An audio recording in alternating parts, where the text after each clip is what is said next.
Today we're going to be making a German fruit cake. It's a recipe I got from the friend of a great aunt. So the recipe is quite old. It's typically made with apricots. Excuse me. You can buy apricot halves, jarred or canned, but I prefer making it with cherries.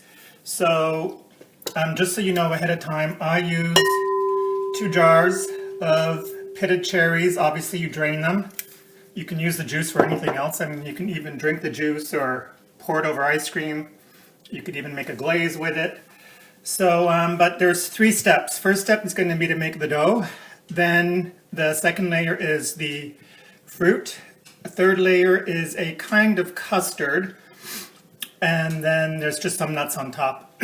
You will be baking it in a square baking pan. Yeah, mine is all scratched, but you know, it still works. It's the only one I have that's square.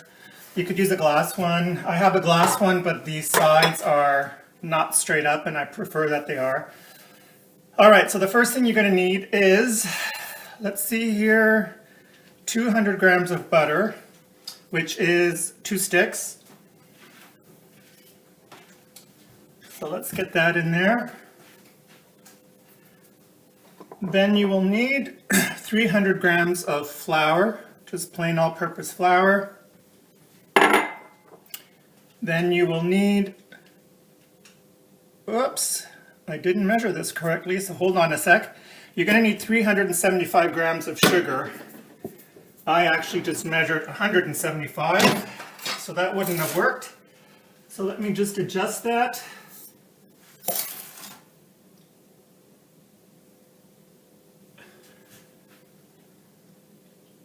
$3.75, that seems like a lot, but oh no, okay. I did have it right. There's sugar for later on. So okay, so 175 grams of sugar. Let me just get that measured. Yeah, 375 seems like a lot. Okay, so we're at 2 sticks of butter, 300 grams flour, 175 grams of sugar. And the recipe calls for lemon aroma. They call it in German. It's those really small vials of concentrate flavors. But I'm going to update this a bit. I'm going to use fresh lemon rind. So I'm going to use the rind from 1 whole lemon. These rasps or graters, whatever you want to call them, these are excellent. I mean, I just bought one a few years ago, but man, these work great. Even if you like really need to finely grate garlic, these are awesome. I just take the whole garlic clove and run it over the top, and it's really fine. It's good for ginger, obviously any citrus. Okay, so there's, let me just get this little nib here. So there's our lemon. If you want to use the aroma instead, the recipe calls for, hold on, it says two vials. I think that's a lot. I wouldn't put 2 vials, but you know, that's up to you guys. If you really love lemon, I would stick with 1 vial or the rind from 1 lemon. So now we're just going to incorporate all this. The butter should be, you know, room temperature, fairly soft. I mean, not too soft, otherwise it'll just become a big mush. So yeah, just keep crumbling the butter with the dry ingredients and the lemon rind. Oh, actually, while I do this, I can tell you the rest of the ingredients for later on. So we're also going to need, well, we're going to put 1 egg in this, and then you're going to need 2 additional eggs. You're going to need 400 grams of sour cream. You're going to need 1 package of vanilla pudding. Now, I use Dr. Oetker's vanilla pudding. You can find these, you know, you can find it on Amazon. It's amazing what you can find on Amazon. You can even find the goulash spices by Knorr on Amazon if you want to make a good goulash. But yeah, so 1 package of vanilla pudding. If you cannot find the Dr. Oetker's, I'm pretty certain you could use the Jello, not sponsored, the Jello instant pudding mix. So 1 package of Jell-O instant pudding mix, but don't make the actual pudding. You're just using the mix dry. Same for the Dr. Oetker's pudding mix. And you're going to need 100 milliliters of milk and some sliced almonds. I'll let you know how many sliced almonds. It's just basically to cover the top of the cake, but at least I would imagine 1 cup's worth. So we're just going to keep crumbling this up.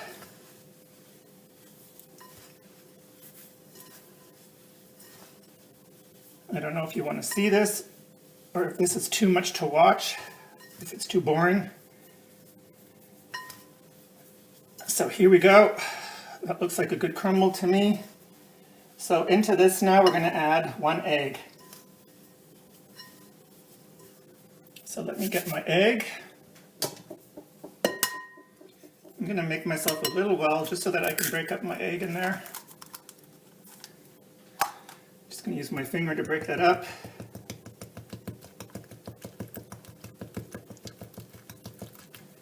So let's incorporate that egg.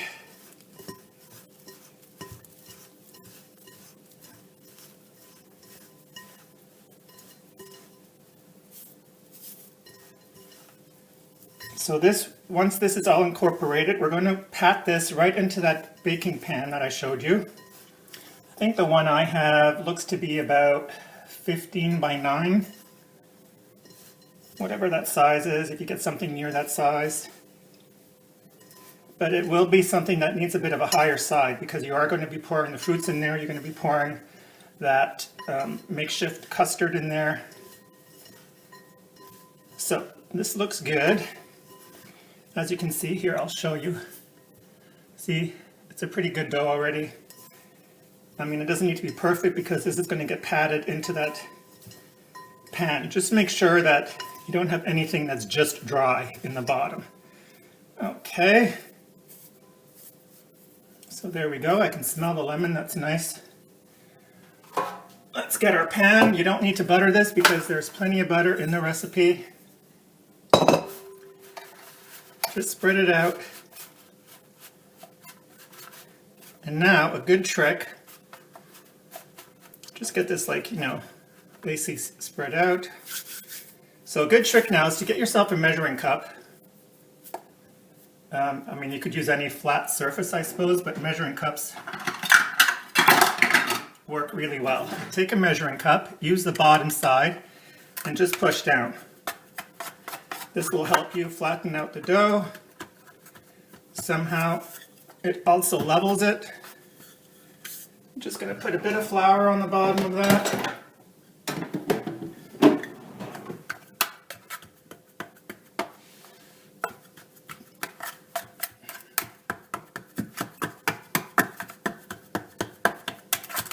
So make this nice and flat. I mean, you don't have to pound the, hell out of this. It will, if you see little, openings like over here, there's a little, over here there's a little crack. I mean, you can close it up if you want. But once this is in the oven and baking, once the butter and the sugar start to melt, that's all going to close up. So there we go. That is done. First step is done. If you see little chunks of butter, that's great.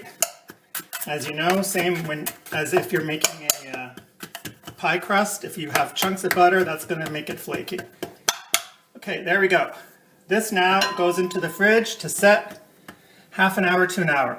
Once that's done, I'll come back and we'll start with the next step. All right, so now we're going to make the custard. Incidentally, my dough has been in the fridge now for half an hour and my oven is preheating to 350 degrees. So I've got 400 grams of sour cream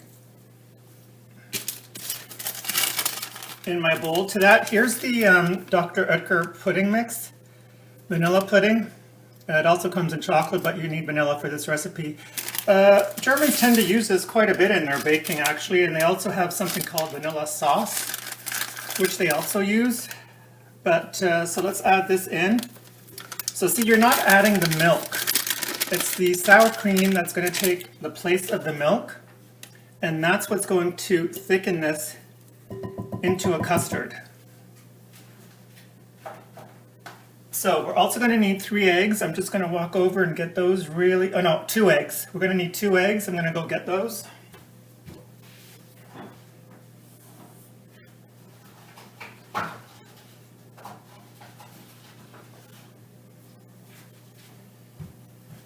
So, 1 and 2.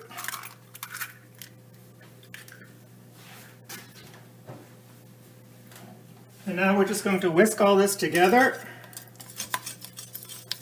and this will get poured over the fruit that you've already drained.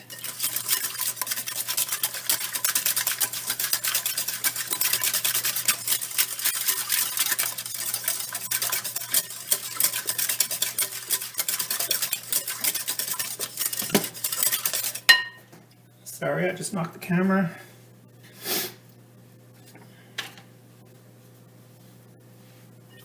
Alright, so I'm going to go get my baking pan.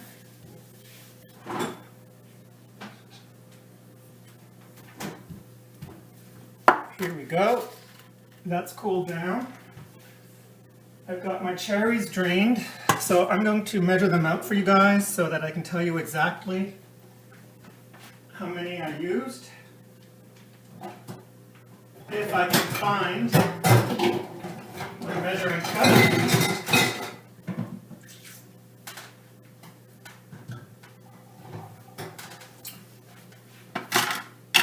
Sorry about that. We've only got the small one here, so that's how we're going to do it.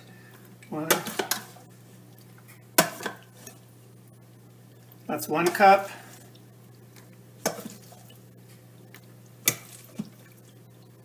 Two cups.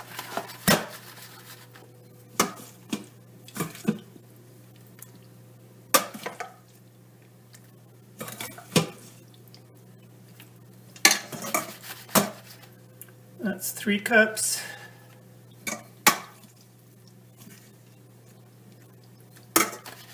So that's 3 1/3 cups. That looks good to me. It's just so that you have a bite of cherry in every piece of cake. I mean, I see a hole here. I'm just going to fill that in. There we go.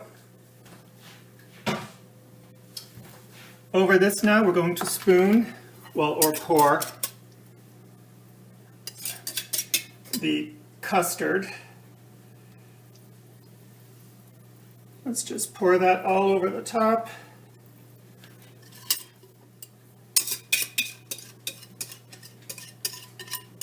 I'm going to get myself a spatula so I can clean out the bowl.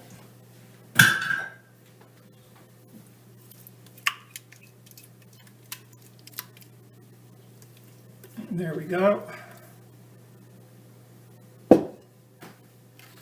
So let's just spread this gently over the top.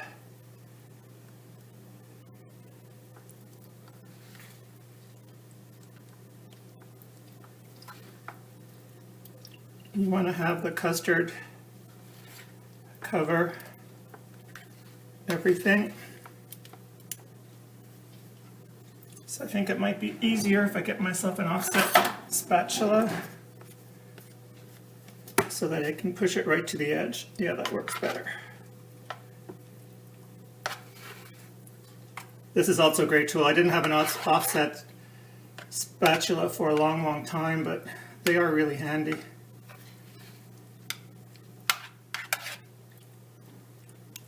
So let's just get that moved to the edges. See, and this is why you want something with a straight edge, because if the edge is angled up, away, the cherry will move further away from the bottom. So what I'm saying is you won't have any crust under the outer pieces. So it's better if you have some kind of pan that has a straight edge. All right. That looks good. Oven is almost preheated. So now we're going to sprinkle some sliced almonds all over the top.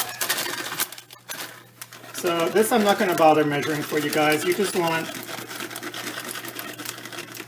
a nice sprinkle.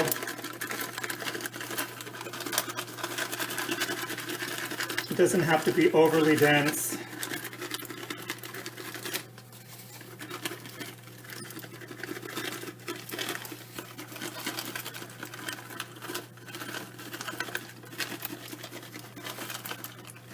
There, that's plenty. That was maybe not even half a cup. So now what you want to do is get yourselves just a touch of sugar.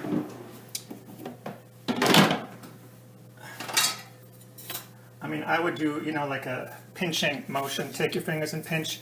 You just want to get some sugar on top of the almonds because that'll help them brown and caramelize a little bit.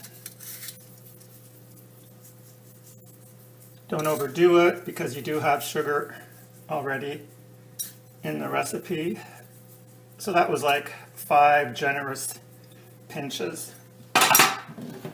There we go. So now this goes in the oven, 350 for about 50 minutes, 50 minutes. I'll let you know exactly how long mine stays in, but remember everybody's oven is different. When it's done, I'll pull it out and we'll have a look. So here we are, the cake's done. It's cooled down. It was in my oven for 46 minutes.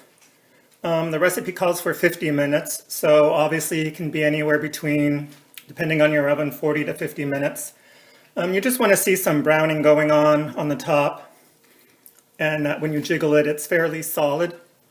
And I also want to mention, excuse me, that I was interrupted by the door when I was making the custard top, and I forgot to say in the video that I also added 200 grams of sugar to the custard mix. So I'm just going to repeat the custard mix for you guys. Let me see. So that would have been 400 grams of sour cream, 1 package of vanilla pudding, 100 milliliters of milk, which I don't think I mentioned in the video either. Geez, I'm really sorry about that, guys. And 200 grams of sugar. All right, so that's the ingredients for the custard top. I will leave it in the description box down below. I'll put all the ingredients just that everything's there. Like I said, I got interrupted by the doorbell and I turned off the camera and I don't know what happened. I lost about a minute or so. But anyway, you'll have all the ingredients and you know, you can watch me go through it. The only thing that you won't see is me adding the sugar and the milk. So there you go. Here's the cake. It's got a nice custard top. You can see the cherries throughout. You can see the bottom is nice and golden. This with some whipping cream or just as it is delicious. Like I said, you can exchange the cherries for apricot halves. You could probably even do it with peaches, canned peaches. Maybe with fresh berries, although I don't know that they would get soft enough. So there you go. Please like the video. Give this recipe a try. Like my channel, become a subscriber, ring the bell. If you ring the bell, you get notifications when I put up new videos. So there you go. I hope you enjoy this recipe and bon appetit.